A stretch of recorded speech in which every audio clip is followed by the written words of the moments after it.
This is a second level, 5th edition Dungeons & Dragons adventure, The Last Allosaurus.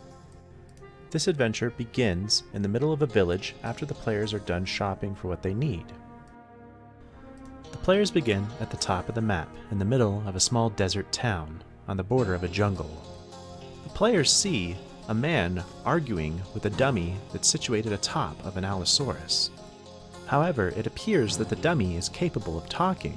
They're arguing back and forth about the prices for an item. The man becomes so infuriated that he grabs the dummy off the top of the Allosaurus. After realizing that his hands are full of straws, he realizes that it was the beast casting its voice into it. He screams out, "There's a cursed beast in town! Help me!" The Allosaurus then offers the item for free and apologizes for any trouble it may have given, but it's too late. Guards have already appeared, and they are prepared to assault the beast. The Allosaurus cries out for anyone to help it. It has done nothing wrong. As a DM's note, hopefully your players at this point will help the Allosaurus because they can see it's done nothing wrong and it was just trying to be a merchant. However, if your party is not inclined to get involved, have the Allosaurus offer them gold, maybe 500 or 600 pieces, enough to prompt them that, hey, this is not only the right thing to do, but you can also get some money out of it as well. There are 8 guards that oppose the Allosaurus and the players at this point. The guards themselves are not that tough in combat, but in their numbers, they can certainly bring down an NPC or the Allosaurus if they focus. I would recommend giving the guards a couple extra spears so that they may throw them at the players or Allosaurus. Meanwhile, the melee guards can get in range. The Allosaurus, however, will not attempt to kill the guards, it will merely wound them until they can't get up. It can easily accomplish this with its strong attacks and pounce ability. This is considered a medium difficulty encounter with 8 guards. However, with the Allosaurus helping him, it's probably a little on the easier side. After dealing with the guards, it will beg the players to follow it, that it wants to reward them. With the players following the Allosaurus, it's time for us to unveil the main plot of the adventure. The Allosaurus leads the players back into its jungle home, where it rewards them with the 500 or 600 gold pieces. If you're running a slower paced campaign, cut this in half to 300. Just make sure each of the players gets something valuable. The home seems well constructed. It's made out of stone and is filled with various merchant goods. The players see that this Allosaurus has been very successful at using its dummy routine. The Allosaurus introduces itself as Patho. It says it has been able to speak for some time and was always curious and interested in merchants and selling and building a good life for itself, like other humanoids do. However, it's been nearly impossible for him, as humanoids easily see through his ruses. And now his intelligence is a curse. Being unable to interact with others who he can speak with and make a life for himself, he wishes just to return to the wild. And that means seeking out the druid that granted him intelligence. He's spoken to this druid before, but the druid says he must try harder. He believes he's tried hard enough and wishes the players would find the druid and convince him to restore him to his bestial state. Hopefully at this point, the party is going to help Patho find the druid to restore his intelligence, and then we can enter the climax of the game. If your players are still hesitant to help him, have Patho offer them 2,000 gold out of its stash of merchant goods, as it won't need them anymore as an Allosaurus. The players travel through a hot, steamy jungle that borders the desert. The jungle counts as difficult terrain, costing 10 feet of movement per 5 feet moved, but players can ignore this with Athletics or Acrobatics 13. As the players travel, they encounter a small pack of Allosaurus. These Allosaurus angrily huff and howl at the players. They then sniff Patho and regard him with disdain, somehow knowing that he's different. These Allosaurus will attack the players and Patho unless the players use Animal Handling 13. 2 Allosaurus are a challenge for the party. However, with Patho helping them, it shouldn't be as difficult. However, with that said, 2 Allosaurus does count as a deadly encounter for a party of 4.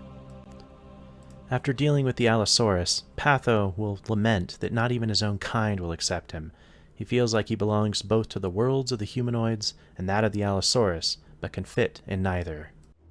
This is an excellent roleplay opportunity. Get into Pathos. Roleplay a creature that's bright, has empathy, but can't fit into either world.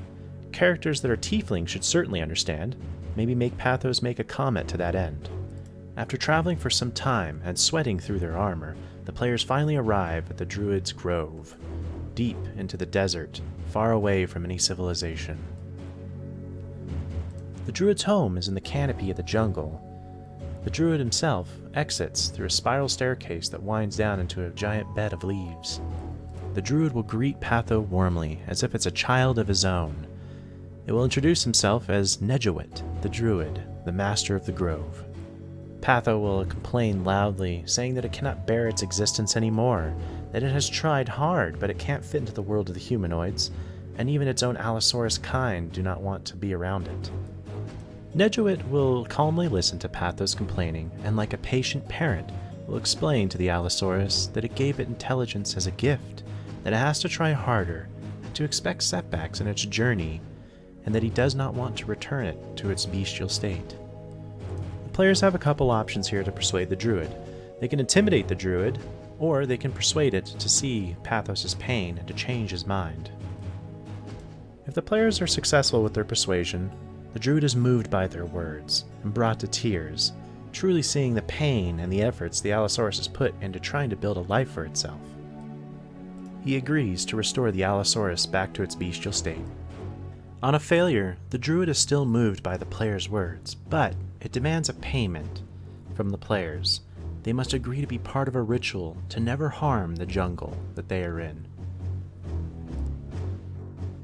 This ritual is absolutely binding, meaning they cannot even hunt in the jungle. For survival purposes, this might hamper the players in the future as well, so they can attempt persuasion to try to discourage the Druid from binding them to this. However, if the players fail on the persuasion check again, the Druid takes a firm stance and says they must commit to the ritual or else he will not restore the beast to its natural state.